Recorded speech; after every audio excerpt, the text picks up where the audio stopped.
slippery tail. He leaps up aloft as he reached the topsail. Then up jumped the shark with his 9 rows of teeth, saying, "You have the dough, boys, and I'll have the beef." It's windy weather, boys, stormy weather, boys, when the wind blows. We're all together, boys, blow ye winds westerly, blow ye winds blow. Jolly sou'wester, boys, steady she go. Then up jumped the cod with his chuckle head. He leaps out to forward and pulls in the lead. Then up jumps the herring, the king of the sea, saying, "All other fishes, now you follow me." It's windy weather, boys, stormy weather. Ahoy, mateys! Welcome to our virtual book club, PEM Reads. Tonight's session kicks off our official Moby-Dick Read-A-Thon, which is inspired by our new exhibition here at the Peabody Essex Museum, Draw Me Ishmael, the Book Arts of Moby-Dick. I'm Danielle Olson, Director of Programming, and I'm stepping in tonight for David Snyder. With me is Dan Lipkin, the Anne C. Pingree Director of the Phillips Library and the curator of our exhibition. Before we dive into tonight's program, a reminder that while we hope to hear from you later in the evening, we're going to turn everyone's microphones off at this time to prevent interruptions, and our programming team behind the scenes will unmute those who would like to speak later in the evening. We will be recording tonight's session for those who are unable to make it, so if you're not comfortable being recorded, please feel free to keep your camera off throughout the evening. For those who are comfortable, we welcome you to keep cameras on so we can get to know each other. We would also like to take this opportunity to acknowledge the support that has made this exhibition possible. So a special thank you to Carolyn and Peter S. Lynch, the Lynch Foundation, Jennifer and Andrew Beauregard, James B. and Mary Lou Hawks, Chip and Susan Roby, Timothy T. Hilton, and the East India Marine Associates of the Peabody Essex Museum. So here's what we have planned for tonight. We can cue up our agenda slide. Corey, thank you.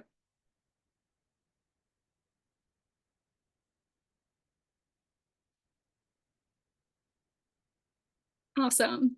So first, Dan will provide an overview of our exhibition, followed by an opportunity to ask him questions about the presentation. Then we'll have a large group discussion about first impressions of the exhibition and book. And finally, we'll wrap up the night by taking a look ahead at our reading journey and other Moby-Dick related upcoming events. So Dan, full speed ahead. Great, thanks so much, Danielle. Good to be with you, and hello everybody, good evening. I'm really delighted to see so many of you interested in spending some time with us to talk about this amazing novel, and I'm really pleased to give you an overview of the exhibition, Draw Me Ishmael, the Book Arts of Moby-Dick. Next, please, Corey. And again. So this exhibition opened on June 1st and runs through the winter of 2026. It features 51 objects, mostly from the Phillips Library collection. It is in the James Duncan Phillips Trust Gallery, what we affectionately refer to here at PEM as the Library Gallery. And we do have a few key loans from the Nantucket Historical Association, the New Bedford Whaling Museum Library, and the private collector, Dr. Jeffrey D. Levine of Worcester, Massachusetts. And we're thrilled to have a few things borrowed from those institutions and from Jeffrey. It is the first exhibition focused on the book arts of the hundreds of editions and interpretations published since Moby-Dick first appeared in 1851. And we're exploring decades of creative approaches to interpreting the novel visually in book form.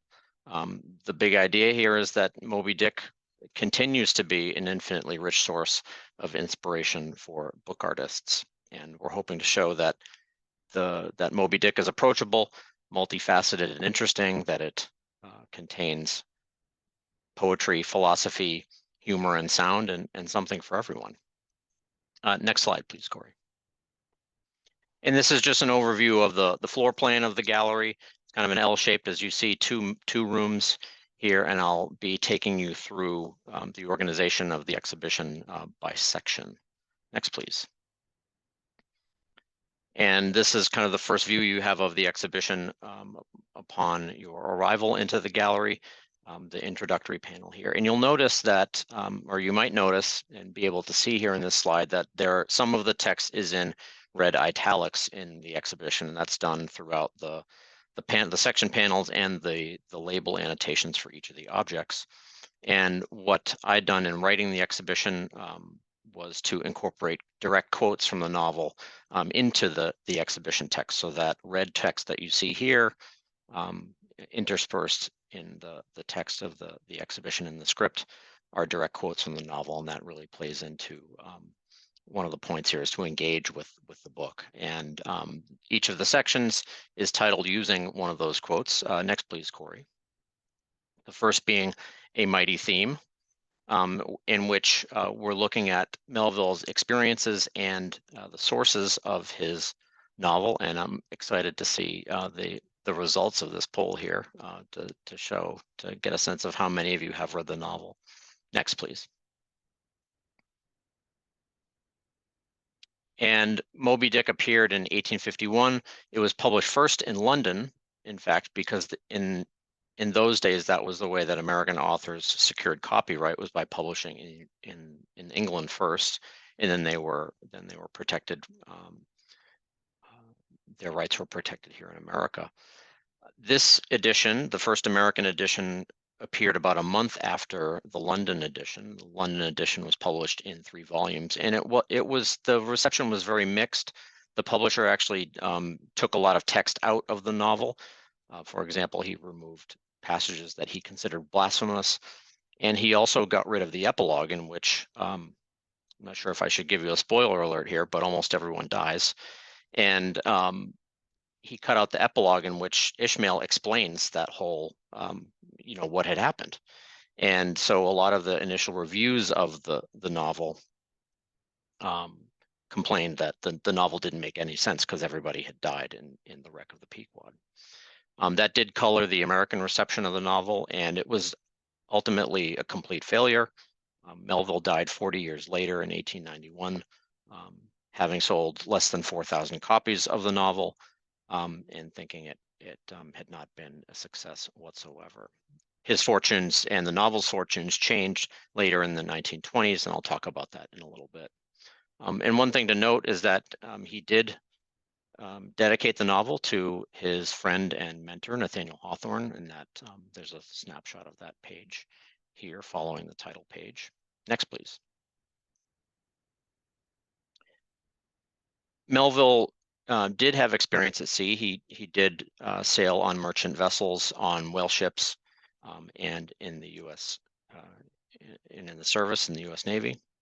The image on the left is a logbook of the whale ship Acushnet. This is from the PBD Essex Museum Phillips Library collection.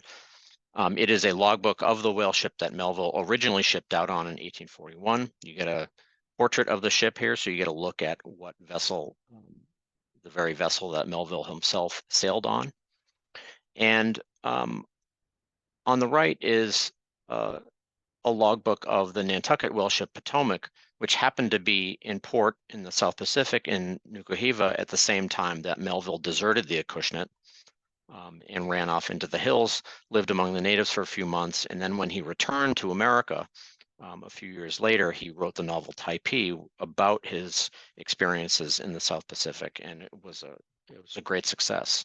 What's interesting is the logbook keeper of the Potomac talks in July of 1842 about how 5 men have deserted the Acushnet, how 3 of them were recaptured 2 days later.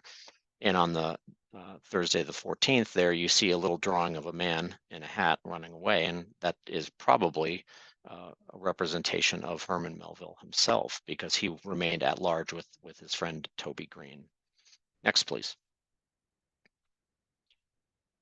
At the entrance to the exhibition, we have this map here, based on a map by Barry Moser, who I'll talk about in a minute. And this overlay is the fictional voyage of the Pequod in that kind of solid black line that runs from North America down to South America and then across into the Indian Ocean and past Japan, with Melville's own voyages shown by those dotted lines. He was at sea from approximately 1841 to 1844. And he used all of the material, all of his experiences, all the tales he heard from other sailors as fodder for Moby-Dick. Next, please. He also drew upon two legendary stories, one of the wreck of the whale ship Essex, which was sunk by a sperm whale in 1820 in the South Pacific. This was a Nantucket ship. The ship went down. You see a drawing of one of the done by one of the survivors about 50 years after the incident. This is on loan to us from the Nantucket Historical Association. I'm really thrilled that we have this in the gallery. And this shows the moment at which the sperm whale attacked the whale ship Essex. The Essex sunk, and the survivors floated in open boats for about 90 days in the Pacific. Many of them did not survive. Those who did had resorted to cannibalism. It was kind of a fantastic tale that really was very compelling to folks in the early 19th century. One of the survivors wrote an account the next year.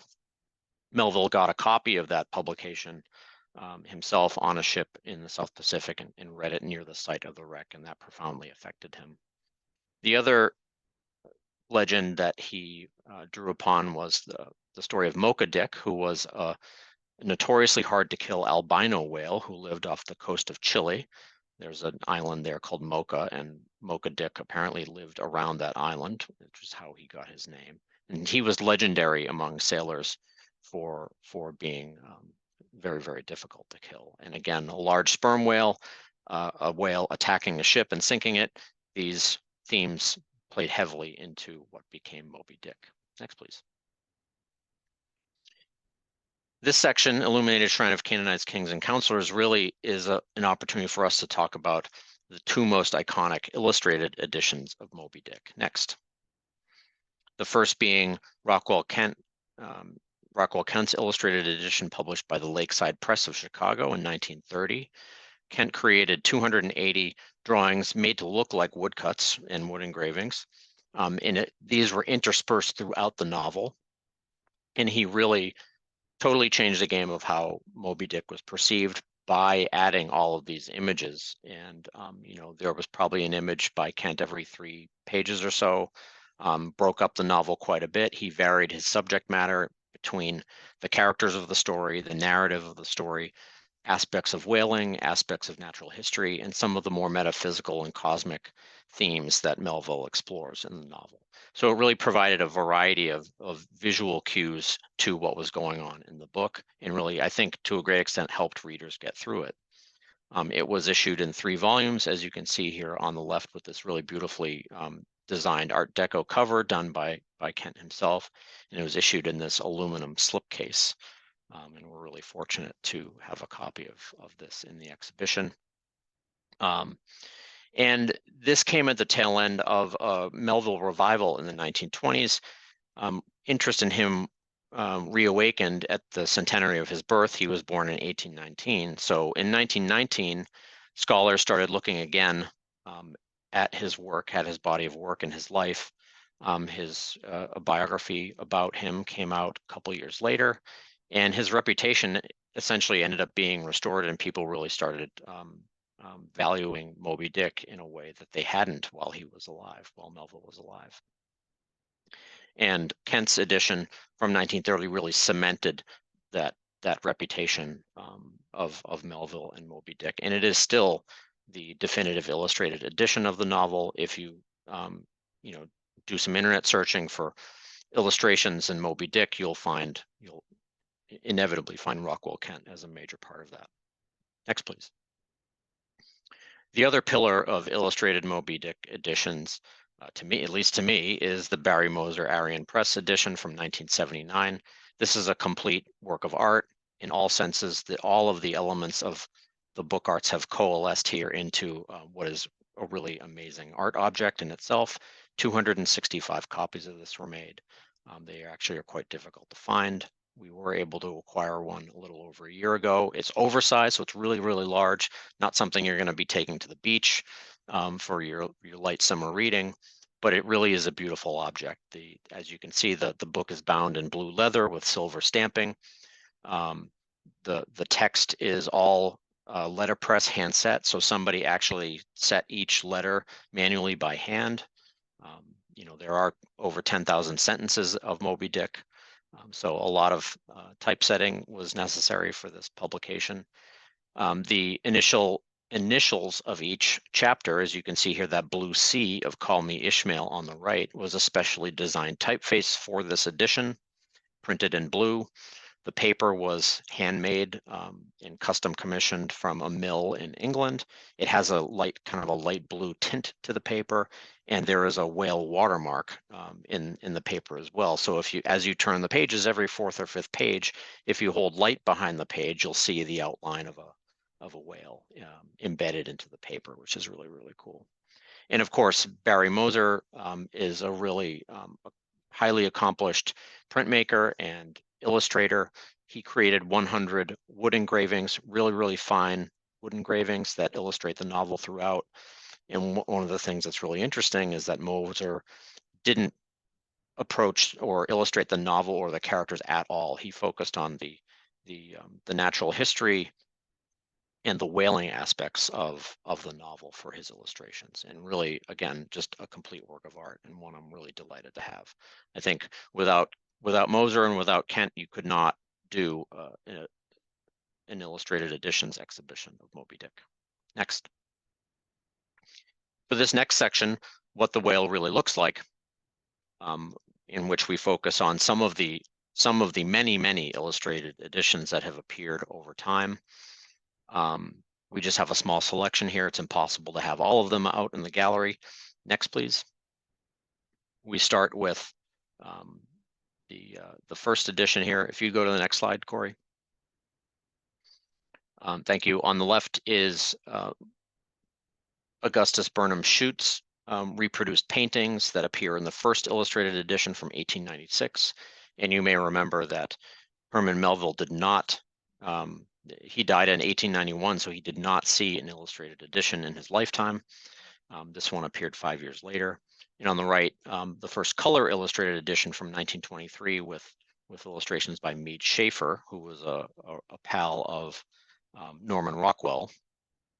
And Schaefer depicts Moby-Dick as kind of a boy's adventure tale, just a fun adventure. The weather's always good. Whaling looks like a fun activity. I assure you, whaling was not fun. It was drudgery and pain and extremely dangerous. But Schaefer decides to depict it that way for some reason. Next. And then we have, from the 70s, we have Garrick Palmer, who also did wood engravings like Barry Moser. His are very kind of fine lines, very swirling, a lot like muscle fibers or rippling water. And kind of as you go through the novel, the illustrations get larger and larger and eventually become these kind of page spread illustrations like the one you see here on the left, in which Moby Dick is just hinted at with this little curved line and then a spout. The Leroy Neiman edition on the right is one that folks are really drawn to in the gallery, and you can probably tell why. It's really brightly and luridly colored. It's kind of otherworldly. The skies in the paintings that form these illustrations are pink, like it is here, or green or yellow. If you're familiar with the work of Leroy Neiman, you know that he's known for his splashy, expressive paintings of horse racing and sailboats and yacht races. And so in a way, he's kind of bringing the novel into this very masculine, like sportsman-like realm, which is kind of interesting. This is also a very large, oversized work, so it has a hefty presence in the gallery. Next. Bridging the gap between illustrated edition and artist book is this work by Matt Kish, Moby Dick in Pictures. Matt's a self-taught artist and a librarian. He lives in Ohio, excuse me. And he decided to do this project where he spent 543 days in a row drawing each page of Moby Dick. So on day 1, he drew page 1. On day 2, he made a drawing for page 2, and so on and so forth, working, like I said, for 543 days straight, illustrating a page every day.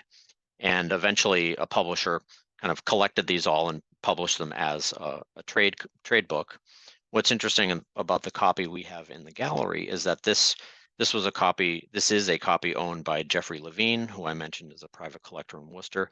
He sent Matt. He's a Melville collector. He sent Matt Kish a copy of this, asking Matt to sign it. Just, would you please autograph this for me? And he returned it to Jeffrey with all of these drawings added on to each page, where he created little drawings or added annotations about, giving notes or hints about why he had made this decision or that decision, and explaining why he did these things.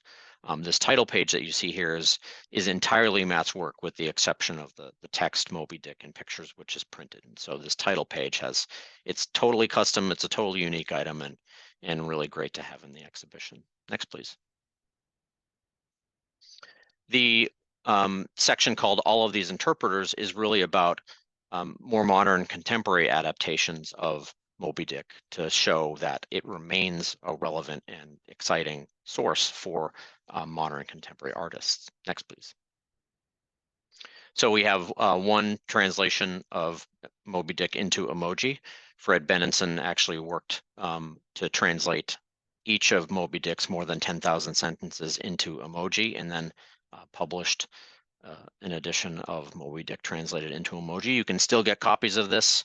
It's available at print on demand, so if you have a spare $200, you can get yourself a copy of it. And it's really kind of an amazing and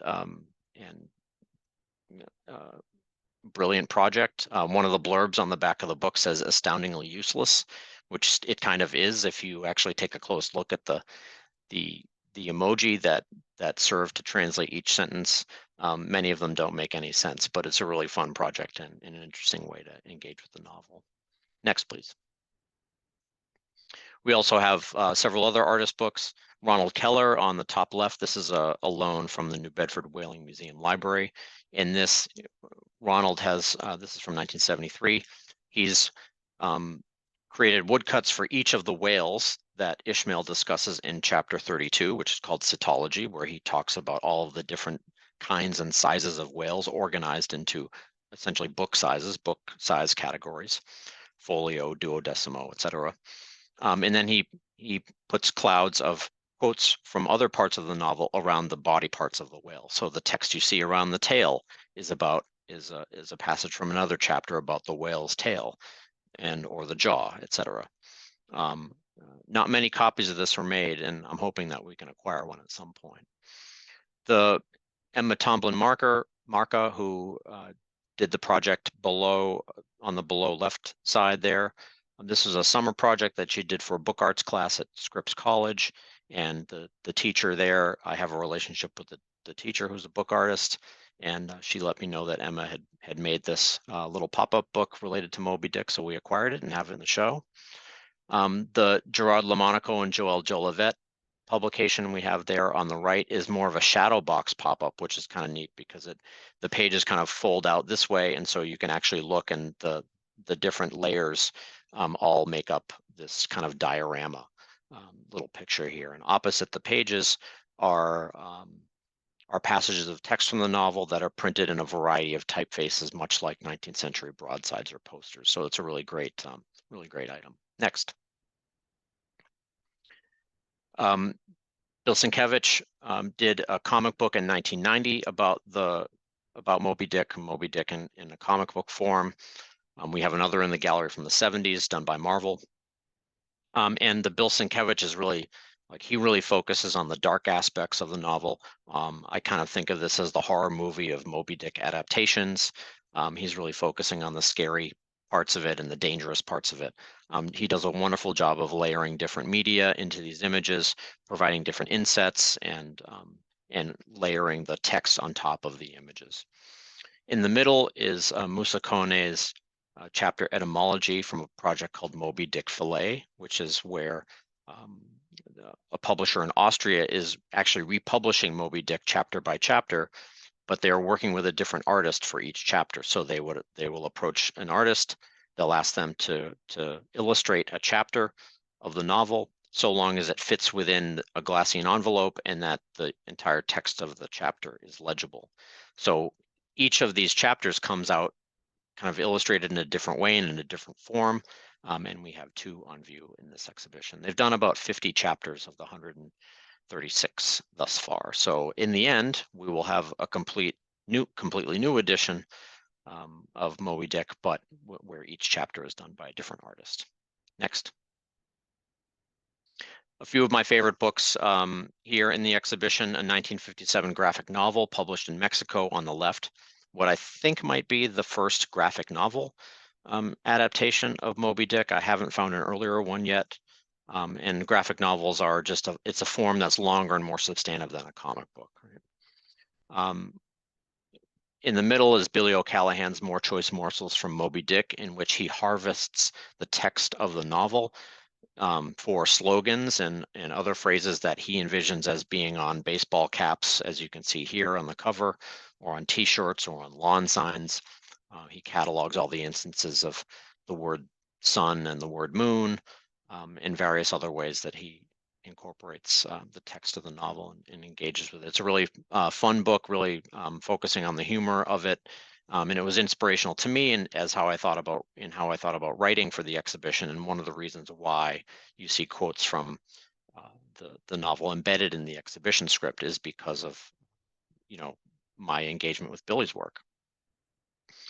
And then Ricardo Bloch here on the left created a collaged comic book where he took the Classics Illustrated edition of Huckleberry Finn, the Classics Illustrated edition of Moby Dick, these two comic books published in the 1960s, sold thousands and thousands and thousands of copies, the way many people came across these novels, this literature for the first time. And he collaged these two stories together. They're both stories of voyages with kind of a focus and environment of water. And it's just a really humorous way of engaging with these two novels and combining them into one story. Next. The final section is called At a Passing Glance, and here we're looking at book covers and cover design. Next. And so you can see here on the left is the design that our Karen Moreau-Ceballos, our designer, came up with to kind of have these cases that are perpendicular to the wall so they stick out almost like they're on a shelf, which is really great. So we have a set of covers there, and then another set of covers where the designs wrap around from the back cover to the front in this tall case. And we want folks to think about in this section of, how do you package a novel that has a little bit of everything? How do you make your design or your edition stand out from the rest when they're sitting, in a store, when they're in a store? How do you summarize the novel? What symbols do you use to communicate that this is a novel? Next, please. And some of the highlights from this wall, of course, what we call the eye binding in the middle. This is a binding done by Kim Ebanks from Exeter Bookbinders in England. And this is bound in white leather with kind of this blind tooling for the eye wrinkles and then a prosthetic eye attached to mimic the whale, and it's set at this 45-degree angle as if the whale is rising out of the water in front of you. That sits kind of in the middle of the wall, surveying the scene. On the upper left is a set of miniature books published in Germany in Leipzig by a miniature book publisher, and that is the complete novel in 4 volumes. It's actually very readable, very well designed. They're very, very well made, and they've been a lot of folks have been taken with the miniature books there, and you can see the pencil in that photograph for scale. On the lower left is a 1937 edition where the binding is designed by Rockwell Kent, and it really, it's very, very, this is from Jeffrey Levine. It's very rare to find one of these where the spine has not faded to a pale purple. So Jeffrey's kept it nicely protected so we can see it in its full blue glory there with the silver harpoon and rope on the spine. Next. In the space between the main library gallery and the South Asian galleries, our exhibition design team built me a 16-foot whaleboat that you see here on the right, which I still shocked that they did, and they did a beautiful job. And inside of that boat, at each end, there are speakers embedded in it, and we are playing the Moby-Dick audiobook on a continuous loop throughout the run of the exhibition. It's just shy of 24 hours long, so you can sit on these benches and listen to the audiobook. In the foreground is a digital interactive that we've put together so that folks can flip through 5 of the books that that are more contemporary or that we only have one copy of. Next, please. And this just gives you a sense of what this digital interactive looks like. There are 5 books. You can select one, and then as you kind of digitally turn the pages, some of them have little annotations about what you're seeing on a given page. So it's just another way for folks to see more than just the opening that's on view in the gallery. Next, please. And then in the boat, there is a shelf. There is a shelf featuring some of the trade editions of some of the fine books that are on view, or second copies of some of the books that we have in the case. And this was really important to us, again, so that folks could see more of the illustrations than just the one opening that's on view. And while we're going to do a page turn in March of 2025 to display another set of illustrations, we know that if Rockwell Kent made 280 drawings, folks might want to see more than just the 2 that are on view. So this is available for folks to look at too. So you can sit and listen to the audiobook and page through some books. Next. All right. So that's it. I'm happy to answer any questions that folks might have about the exhibition. Hi, Dan. So we had one that came in through the chat from Dave, wondering if it is the William Hootkins audiobook. It is not. This is the Blackstone Publishing audiobook read by Anthony Heald. I actually prefer the Blackstone audiobook read by Adams Morgan, but we couldn't get our hands on that one. But Anthony Heald, I think, does a really nice job of communicating the humor and the kind of the sass of the novel. All right, and that is the only burning question that came through specifically around Draw Me Ishmael. So thank you so much for that overview, Dan. You're welcome. And we can now delve into our discussion. So we can pull up those slides for the team behind the scenes. Awesome, thank you. And so I wanted to note again that in the future, with assigned readings, we will move into breakout rooms during discussions, but for tonight's introduction, we're going to remain as one large group. So if you'd like to respond to any of the questions on camera, please use the raise hand feature, and our team behind the scenes will unmute the first 3 to 4 individuals who raise your hands. We really appreciate your understanding that while we want to hear from everyone, we only have so much time together tonight. And of course, everyone is always welcome to add thoughts into the chat, which goes to everyone as well. So before we begin, I also want to share a set of shared agreements. So we can forward to that slide.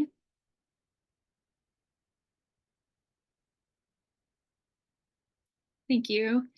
And so to create a sustained and welcoming environment that cultivates a sense of belonging, we will be guided by the following operating principles that are intended to improve our conversations during this program. Respect. So we will assume the best intentions and motivations of others, and we will cultivate in ourselves and model for others how to disagree without being disagreeable. Good judgment. We respect confidentiality in our conversation with others. We are discreet with the information we hear and judicious in the information we choose to share. Openness and curiosity. We stay present by listening actively, and we avoid interrupting others. We enter conversations with an open mind and seek first to understand, not to be understood. And we expect and entertain differences of opinion. And finally, humility. We honor others' lived experiences by speaking from I. We leave behind preconceived notions about each other and avoid representing the opinions of others. So thank you so much for honoring those as we go through this. And now for our first question. We'll go to the next slide. Were there any specific additions or visual interpretations of Moby-Dick that stood out to you from Dan's presentation? And why was that? So again, if you want to chime in on video with your audio on, please raise your hand. Otherwise, go ahead and add any thoughts you might have to the chat. and we really hope to hear from people, so don't be shy. And if you're having some technical difficulties, feel free to ask us about those as well, so we can try to help you chime in.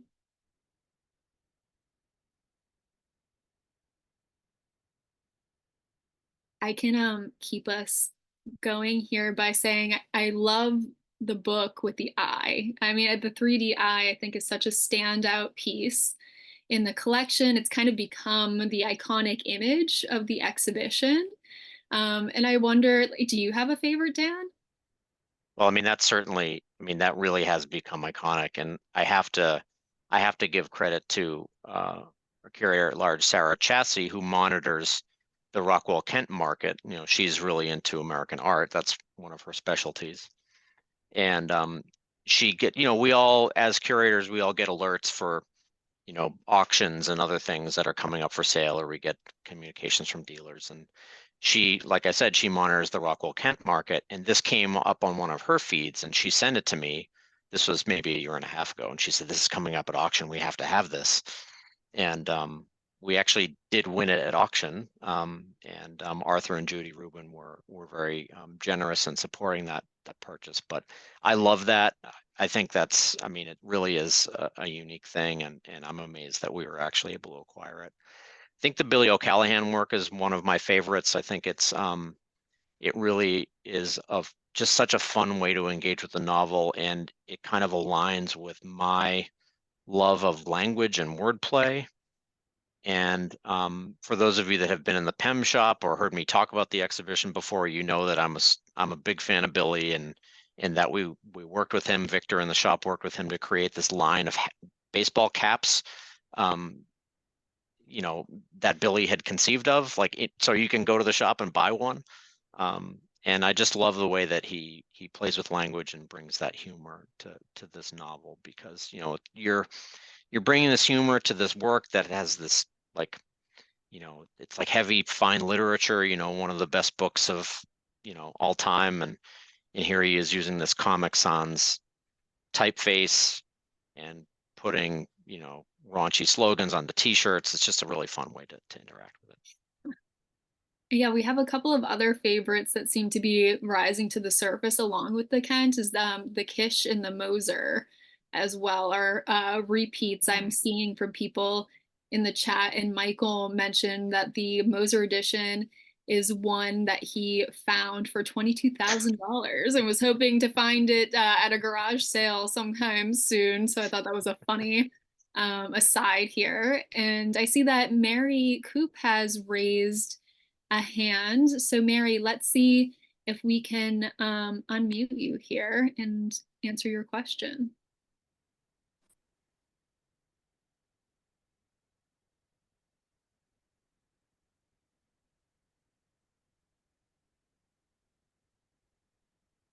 And for our AV team, I'm asking her You're to unmute. still muted. There Is you that go. better? Yes. So much of Moby-Dick is about the process of whaling. So I like the additions that showed like harpoons and, you know, other items of the whaling process, because it was hard for me to envision the how it was done. And it wasn't until I went to Nantucket and went to the Whaling Museum and Nantucket that I could actually see these things being used. So that's what the additions that showed that type of aspect of whaling is what I liked about the books. Yeah, and I think I'll say that, you know, the Moser edition is superlative in that instance. You know, he spent hours at maritime museums in San Francisco and in New England, not at PEM, I don't believe, you know, studying up on the aspects and the tools of whaling. And it's amazing to me that artists, in some ways, that artists continue to engage with this novel, because whaling is this, by now, right? This is, you know, 175 years after this novel was published almost. And, you know, whaling is a foreign world to us now. You know, I mean, we don't ride out on boats and jump in a rowboat and spear a whale anymore. you know, that's not how whaling is done anymore, and it seems like a kind of a foreign life. So I agree that that's a really great way to kind of connect with what life was like. Thanks for raising the hand. That's so great. And we have one other person who's waiting in the queue with the hand raised for our AV team, Susan Lester. I'm going to ask you to unmute as well to answer your question.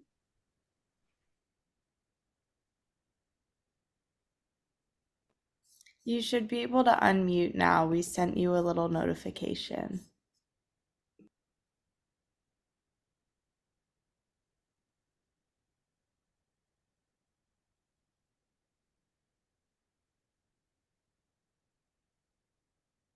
Appreciate everyone bearing with us. It's always fun exploring technical skills here. There should be a pop-up that says unmute, and then you can talk.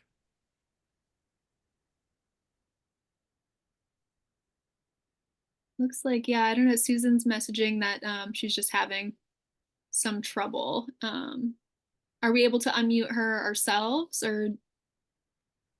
No, they have to accept it.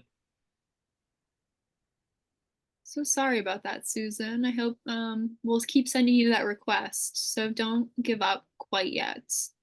But I also noticed quite a few shout outs to visiting the New Bedford Whaling Museum and the Nantucket Museums, which is pretty cool, and some additions that they had that were particularly impressive. And Dan, am I getting it wrong that that museum really started the Moby-Dick-a-thon concept, and that's really kind of what inspired us to do that here as well?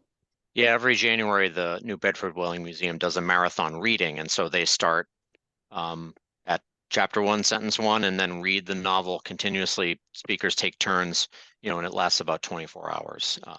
That's not what we're doing here, but it is one of the, you know, it's kind of the best known Moby-Dick marathon, and it's done the first week of January because that is when Melville originally shipped out on the whale ship Acushnet. Oh, cool. And I see Susan is unmuted. Yay. Hi, Susan. Yay. Can you hear me? Yes. Oh, super. Well, Moby-Dick is my favorite book, so this is like my favorite exhibition of all How time. cool. So it was so wonderful seeing all these books and all the illustrations. I had a question because every Moby-Dick edition does have an illustration. So it's Queequeg's mark when he signs on to the ship. And so Melville describes it as a queer round figure. So it looks like one of Queequeg's tattoos. So presumably it's a symbol that marks him or represents him. And what I think is curious is that the first editions of the book, so instead of using a queer round figure, they use, it looks like a Maltese cross. And almost every current edition uses that Maltese cross. The only exception was Rockwell Kent, who drew, you know, hand drew, it looks like a infinity symbol. So one thing in the, well, I think the sad thing is that a lot of people look at that kind of X-like figure, so they like interpret Queequeg as being illiterate, you know, that he couldn't write his name, and he actually was writing his name. He was writing his name in his own native language, but it doesn't come through in the illustrations. And what's really curious to me, you have all these, well, the books that I've been able to look at, these beautiful illustrated books, like why was it only Rockwell Kent who kind of picked up on that and said, you know, this shouldn't, you know, this should be this special figure. And so it was kind of frustrating being in the exhibition to see all these beautiful books, which I understand have to be under cases, but I was just so curious, you know, to be able to turn to that page and actually see what these illustrators had done. Well, thanks for your comment. And it is an interesting thing to think about. You know, that's one of the reasons why we have these books on the shelf in the quote unquote whaleboat, so that folks can turn the pages of some of these great works. It's really interesting. I'm not exactly, you know, it's hard to know what specific illustrators' motivations are. I talk a little bit about the white scar that crosses Ahab's face in one annotation, because the Filipino illustrator who did the artwork in the Marvel Comics edition really indicates that scar across Ahab's face on almost all of the illustrations, all the portraits of him.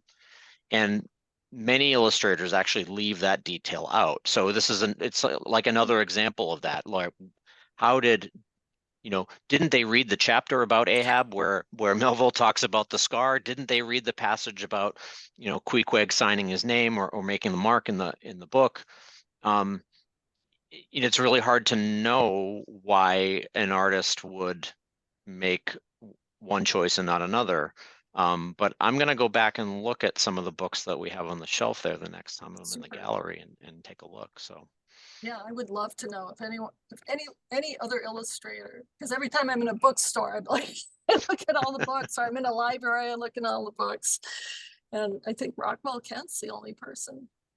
well, maybe when we get to that chapter in this sequence of sessions that we're going to be doing, we can talk about that a little bit more in detail, and I'll specifically look into that for the copies that we have.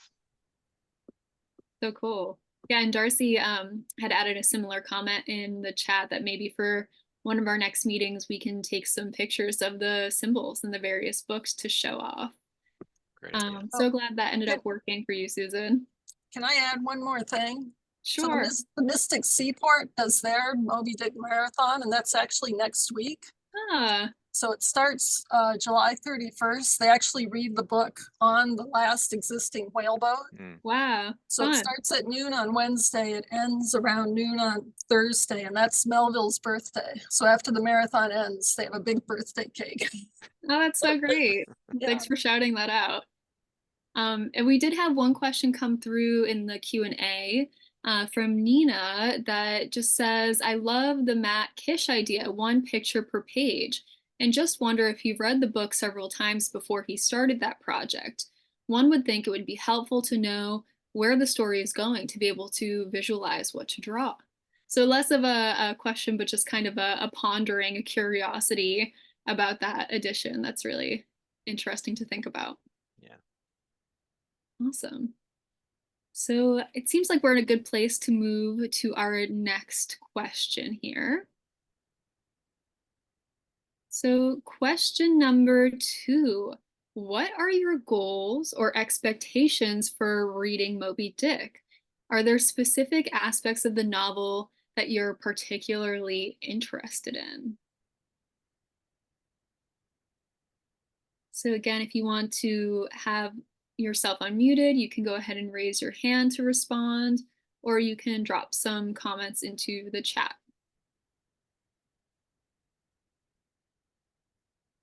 I was kind of impressed how many people in this room have already read Moby-Dick. So this will not be the first time for many of us, but I have somehow avoided this in all of my years of being. So I'm excited. And I actually have heard that people really love the audiobook.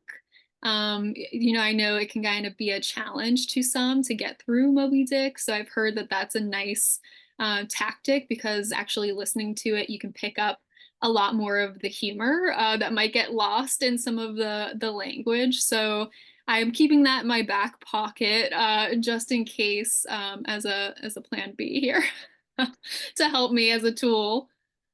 And one thing I'll say, Danielle, what's been interesting as as I've been talking about this exhibition to folks and sharing it with people, dozens and dozens of people have apologized to me for not having read the book, which is totally cool. Like no judgment. This is a no judgment zone.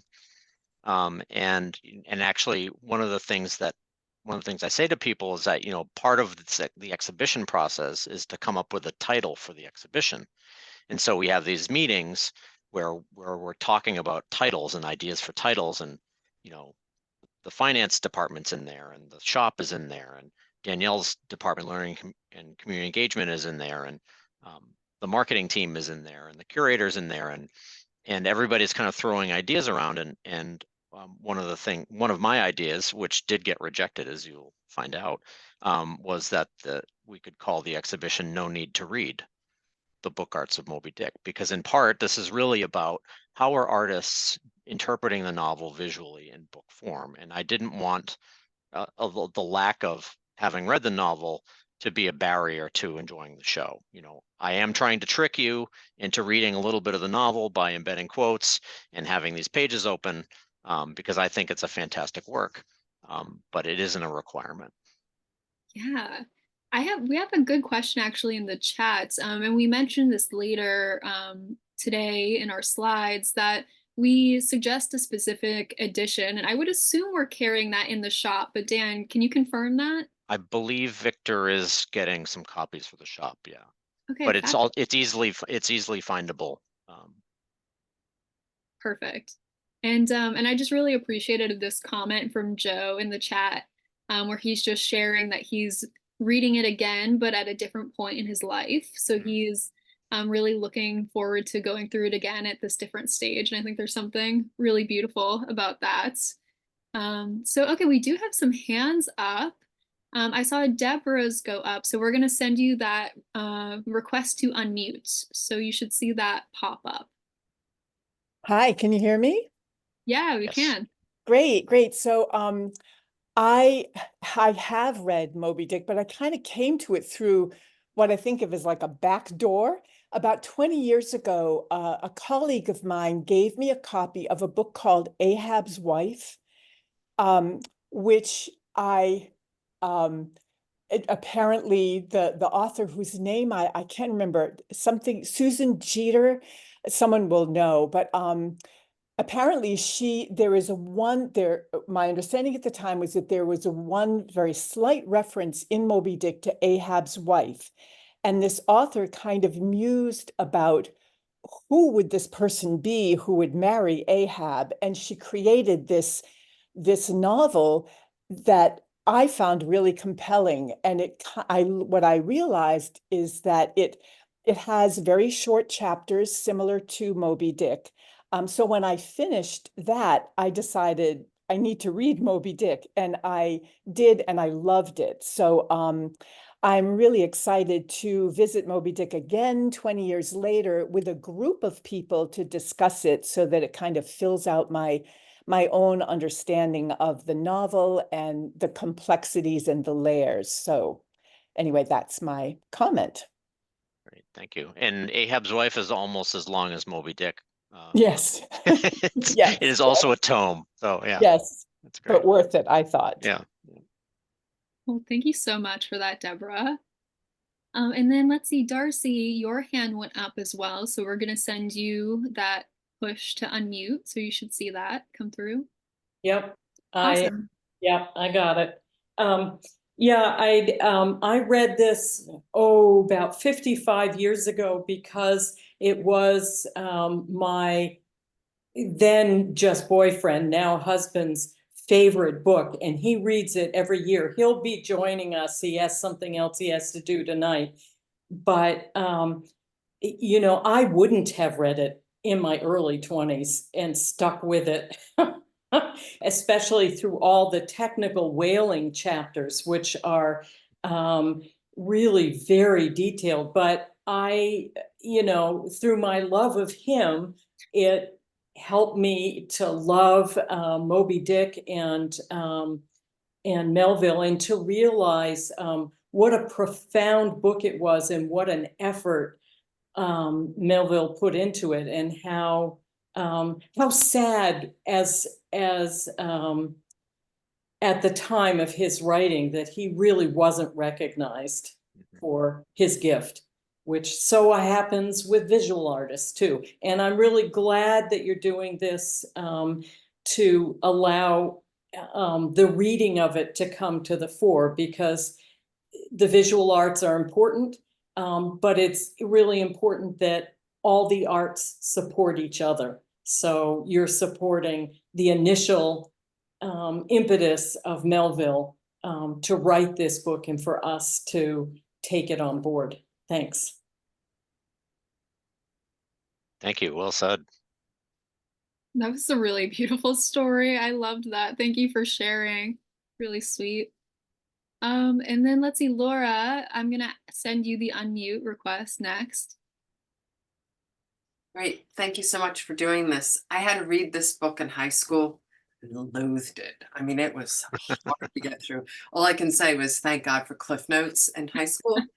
But then when I was on Nantucket, I picked up The Heart of the Sea by Nathaniel Philbrick. Loved that book. Couldn't believe that when I read that, that was the story of Moby Dick, sort of in fictional form. So I'm very excited to go back and truly read this book now. I mean, I did read parts of it, but I have to say it was the Cliff Notes in high school that got me through. But very excited to read this again, knowing how much I loved that book about the Essex whale ship, and just have really been so curious about whales ever since that. And I'm just so, this is such a great opportunity to kind of unearth this gem again, and just excited to see how this will all work out. So thank you for this. So fun. Thanks. And Philbrick wrote another, I don't know if you've seen this book he wrote called Why Read Moby-Dick, which is actually quite short, but worth a read. And I'll also mention that on that shelf in the whaleboat in the gallery, we do have a copy of the Cliff Notes in case visitors need to brush up. Amazing. And Laura, you're in good company. I've seen a lot of people say that this is a flashback from the past here, a high school read that they're revisiting. So that's great. Mary, I'm going to send you that push to unmute.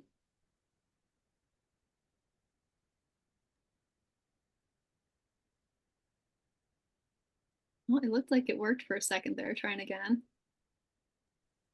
Okay. There Can you you go. hear me now? Yeah. Well, for me, I read this the first time in college for an American literature class, and really was surprised at how much I liked it. But when I went to college, I grew up in the Midwest, and I went to a small liberal arts college in Upper East Tennessee. So all landlocked places. And then I moved here to Boston, and suddenly it was all very familiar. New Bedford and Nantucket. And I've reread the novel a couple of times since then, but I'm looking forward to discussing it with a group of fans and newbies as alike. I just really enjoy this novel. I tell everybody I meet, you should read it. Many times I am met with derision because people do not think it's a great novel. But I'm looking forward to having this discussion with everyone here. That's wonderful. Great. Well, thank you so much. I think that's a beautiful segue actually into our final discussion question for the night. So we can go to that. So there's a few of us, as I mentioned. For those who have read the book before, what advice would you give to someone like me who's reading Moby-Dick for the first time?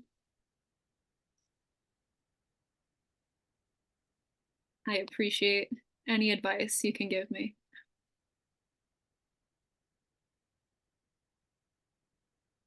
Just as a quick side note, we got a comment that one of the former PEM Reads book club members used to talk about reading Moby-Dick as a joke. And here we are. And I guess she's also in the room tonight. So a shout out to Mary and Sandy.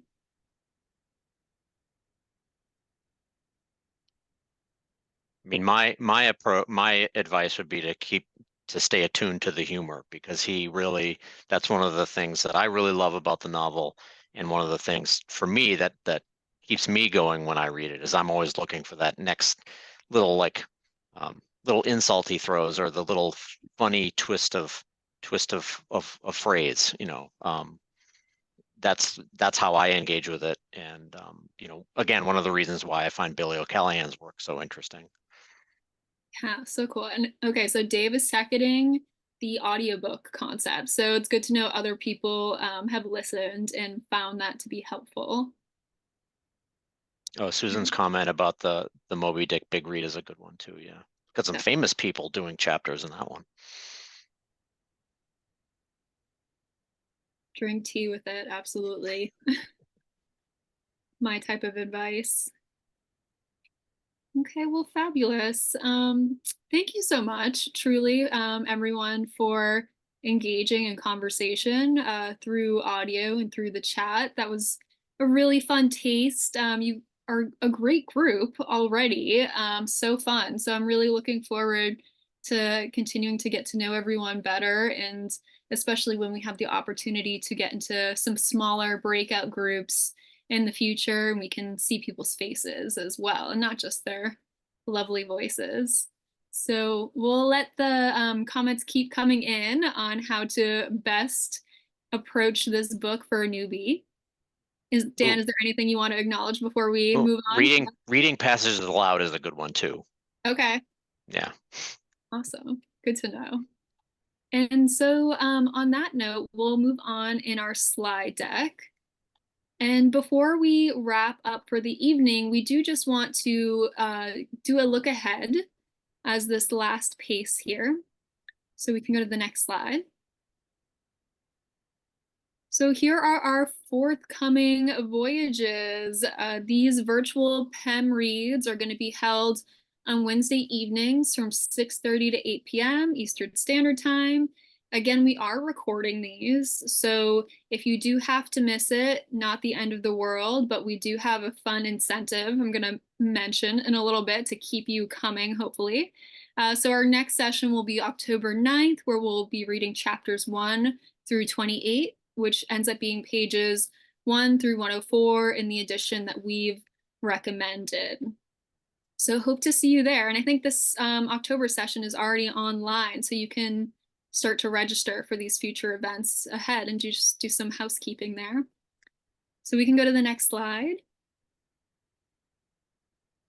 And so quick reminders, as we've already been talking a bit about, we've recommended that you use the Norton Critical Edition, 3rd edition from 2018, edited by Herschel Parker. It sounds like there's ambitions for it to be in the PEM shop. So if you haven't seen the exhibition and come by, you can feed two birds with one seed and see the exhibition and buy a book for the book club. So we do note that attendees are welcome to use their own copy or a library copy, of course, but note that the page numbers we've mentioned will probably not match. And then finally, this incentive we mentioned, participants who complete the book and attend live in person, all 5 sessions, will win a very special Moby-Dick related PEM prize to be determined. So that's an exciting thing to look forward to. And I want us to go to the next slide. And, if this is your first time in a book club, or perhaps you're feeling rusty, I know it's been a minute since I've done something like this, Dan has outlined his things to think about as we start to actually delve in and read through the book. So I'm going to pass it to Dan to just go through his helpful hints here. Thanks, Daniel. And this is obviously not an exhaustive list, but some of the things that come to mind for me when I thought about the things that might be interesting to talk about, one being, why is this book so meaningful and inspirational to artists? There have been not just the book arts, but there have been dozens of exhibitions of Moby-Dick related and inspired art, paintings and sculpture and so forth. That's not what this exhibition is about. It's about the book arts. But artists continue to be inspired by this novel, and why is that? I find it interesting how Melville weaves the narrative of the story in and out amongst all these other kinds of chapters that many of you have mentioned, whaling and natural history and zoology. And what, in addition to that, how Melville describes or expresses himself or describes things in a visual way. His language to me is very, very visually oriented. He talks about paintings and pictures, and he really has, his powers of description are phenomenal. So that I think is related to that first category of, like, why is this novel so inspiring to artists? The novel is filled with references to other works, Shakespeare, the Bible, natural history periodicals, etc. I'm always on the lookout for evocative or humorous passages, so I would love to hear some of your favorites, and I would love to hear from you about, what, in each of these sections, do you have a favorite chapter of the of the ones that we have read. You know, I'm interested because I have my own choices, but I'd love to hear what really strikes your fancy too. Yeah, and some people already have some favorites I'm seeing pop up in the chat, which is really cool. And just some other housekeeping things here. We had someone ask about when this recording will be available. So we do intend to send a follow-up message to you all, just thanking you for your time being here this evening, and we will include a link to that recording in the email that goes out. We also had a question come through about registering for the remaining sessions, and yes, you should be able to do that already at pem.org. And another question about when we should be reading the chapters. So the intention is to read the chapters that are listed with each date in advance of us entering the room for that date. So you'll be prepared to reflect on the chapters that are outlined for each session date, if that's being communicated clearly enough. If there's anything else on that level, please feel free to keep asking those questions and we'll do our best to answer them. And of course, you know where to find us as well. So if something comes to you after we've logged off, don't be shy about reaching out too. Okay. Oh, a fun question. How many expressed interest? So I think we ended up having over 100 people RSVP for tonight's evening, which is really quite amazing. And we ended up having, I think at peak, around 85-ish attendees. So really quite fabulous for a Wednesday evening talking about Moby-Dick. This is so great that everyone came out. All right, so one other thing we just wanted to note before we wish you a good evening, we can go to the next slide, is just some more Moby-Dick opportunities, which is so exciting. So we have some other upcoming events that are around the corner. So we hope you'll join us on Sundays in August, specifically the 11th, 17th, and 25th, where you'll have the chance to encounter our Atrium Live music sessions, which will feature sea shanties with Josie Walker and the Crown and Shield Punch next month from 11:30 to 1:30. When you were logging in, you were graced with the sea shanties of that group. So if you're craving more of that in person, you know where to find it. Then on Saturday, August 17th, the Whale Mobile comes to PEM. Guests will have the opportunity to meet Nile, the life-size inflatable whale, and you'll have the unique opportunity to journey into the belly of this giant and learn more about whales and their critical roles in ocean ecosystems. And after there's an immersive experience inside the Whalemobile, there's interactive scientific activities, games, and more educational fun. The Whalemobile is a science education program based in Topsfield, Mass, which features Nile, this model of a real humpback whale currently living in the North Atlantic. And through hands-on programs at school and libraries around the country, the Whalemobile aims to inspire the next generation of ocean advocates. The Whalemobile was actually at my kiddo's school. We are in Swampscott, and so this is how we learned about the Whalemobile, and now it's coming to PEMS, which is very exciting for my family. And this in-person event is located at our East India Marine Hall. It's included with museum admission, and same-day tickets will be available at the info desk. It's great for children aged 5 and older, so it's a really wonderful family activity. And next, wrapping up the summer, really, we have Whales Ahoy with Cape Ann Whale Watch on Saturday, August 24th. This event takes place off-site at Cape Ann Whale Watch, which is located in Gloucester, Mass. And we hope you join us as we set sail in celebration of Drop Me Ishmael, and also another exhibition that's upcoming, Narwhal, Revealing an Arctic Legend, in our Art and Nature Center, which opens September 28th. So bring your binoculars and your spirit of adventure as we head out to sea with an expert crew and a seasoned naturalist from Cape Ann Whale Watch. You'll be accompanied by PEM's own Dan Lipkin here with us tonight, Jane Winchell, our curator of Narwhal, and Jim McCoy, who's a representative of Essex County Ornithological Club, the president and seabird expert. They'll share tales and fun props from the exhibitions to help you identify whales and seabirds. And Cape Ann Whale Watch has been dazzling whale watching enthusiasts with sightseeing tours since 1979. It seems promising. If anyone's been watching all the whale news we've been getting off the North Shore recently, it seems like we're in for some good sights. So I hope to see some of you here at these different events. Pre-registration is required for the Whale Watch as tickets are limited and non-refundable except in the event of a weather cancellation. So you can go to PEM.org to find out more about the Whale Watch or any of these other events that I've mentioned. And it's just the start because Moby-Dick will be with us for quite some time. So this is just the beginning of Moby-Dick centered programming, which is so exciting.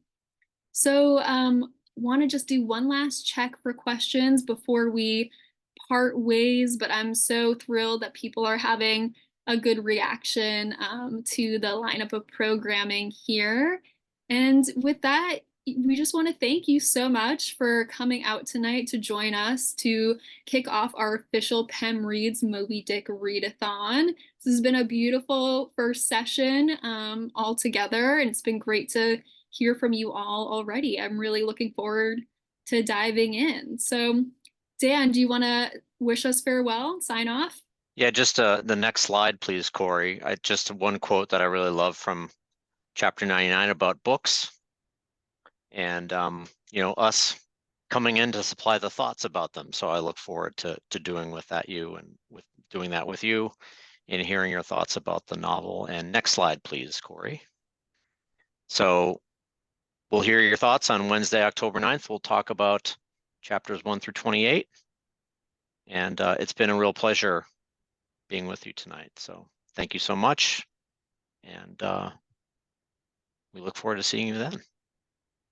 Have a good night, everyone. Thank you.